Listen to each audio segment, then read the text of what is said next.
গর্তের পিপিলিকা ও পোকামাকড় পর্যন্ত সেদিন চলে গিয়েছিল।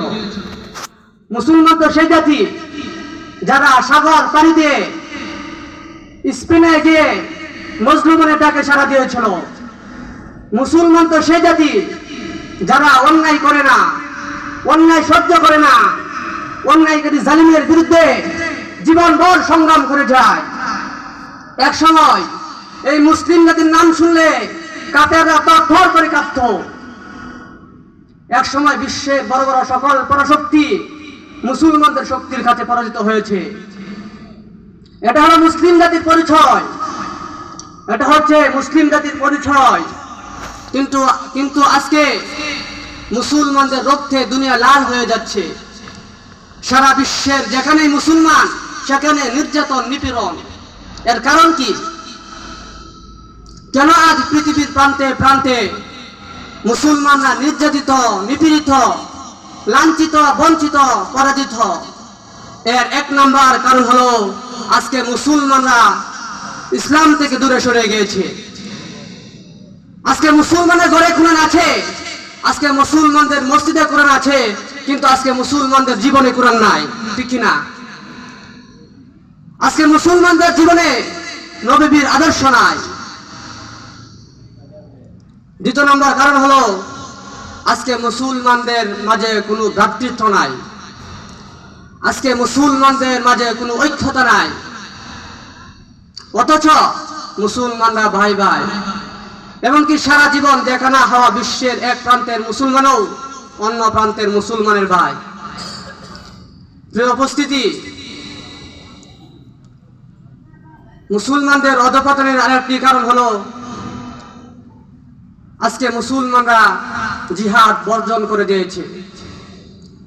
অথচ এই জিহাদের মাধ্যমে মহানবী সাল্লাল্লাহু আলাইহি ওয়াসাল্লামের জামানায় ইসলাম ছিল গোটা বিশ্বের মধ্যে বিজয় শক্তি। খুলাফায়ে রাশিদিনের 29 বছর ইসলাম ছিল গোটা বিশ্বের মধ্যে বিজয় শক্তি। আব্বাসিয়া জামানায়ও ইসলাম ছিল গোটা বিশ্বের মধ্যে বিজয় শক্তি। আব্বাসিয়া জামানায় হযরত আবু জাফর আল মানসুরের জামানায় কোন কাফের ইহুদি নাসারার পক্ষে মুসলমানদের শরীরে টুকা মারাও সম্ভব ছিল না।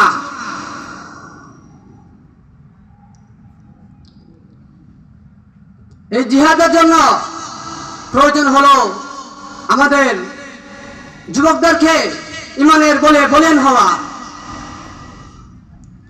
যুব সমাজই পারে দেশ সমাজকে কুসংস্কার মুক্ত করে ইসলামী সোনালী সমাজ কায়েম করতে। পৃথিবীর ইতিহাসে প্রতিটি আন্দোলনে বিজয়ের সাফল্যের পিছনে রয়েছে এই যুবকদের আত্মত্যাগের কথা। এই যুবকদের রক্তের বিনিময়ে ব্যঙ্গে চূর্ণ বিচূর্ণ হয়ে গেছে অসংখ্য সরকারের রাজ্য সীমা। কথা বলেন ঠিক কিনা? বিশ্বনবী হযরত মুহাম্মদ সাল্লাল্লাহু আলাইহি ওয়াসাল্লাম বিশ্ব মানবতার কল্যাণে এই যুবকদেরকে নিয়েই পৃথিবীর ইতিহাসে সর্বপ্রথম সংগঠন হিলফুল ফুজুল যুব সংঘ গঠন করেছিলেন।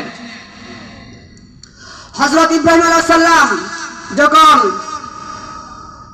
মূর্তি পূজার বিরুদ্ধে আন্দোলন করতে গিয়ে নমরুদের তৈরিকৃত আগুনে নিক্ষিপ্ত হয়েছিলেন, তখন তিনিও কিন্তু যুবক ছিলেন। হযরত ইউনূস আলাইহিস সালাম যখন সমুদ্রের মাছ গিলে ফেলে, তখন তিনিও যুবক ছিলেন। হযরত ইউসুফ আলাইহিস সালাম যখন কারাগারে বন্দী ছিলেন, তখন তিনিও যুবক ছিলেন। হযরত দাউদ আলাইহিস সালাম যখন জালেম শাসক জালুতকে হত্যা করেছিলেন, তখন তিনিও যুবক ছিলেন।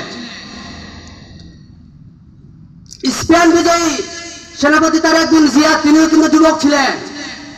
আমাদের বাংলাদেশের ইতিহাসে যে কয়েকটি সংগ্রাম হয়েছে, বিশেষ করে 1952 সালের রাষ্ট্রভাষা সংগ্রাম, 1971 সালের স্বাধীনতা সংগ্রাম, 1969 গণ অভ্যুত্থান, 1990 এর স্বৈরাচার বিরোধী আন্দোলন, 1992 এর বাবরি মসজিদ রক্ষা আন্দোলন, 1994 এর নাস্তিক মুরতাদ বিরোধী আন্দোলন, 2001 এর ফতোয়া বিরোধী আন্দোলন, 2011 এর কোরআন বিরোধী রায় প্রতিবাদের বিরুদ্ধে আন্দোলন, 2013 এর নব্য নাস্তিক মুরতাদ বিরোধী আন্দোলন, এই 2024 এসেও নব্য স্বৈরাচার বিরোধী আন্দোলন সহ সব আন্দোলনেই এই যুবকরাই বলিষ্ঠ ভূমিকা পালন করে আসছে।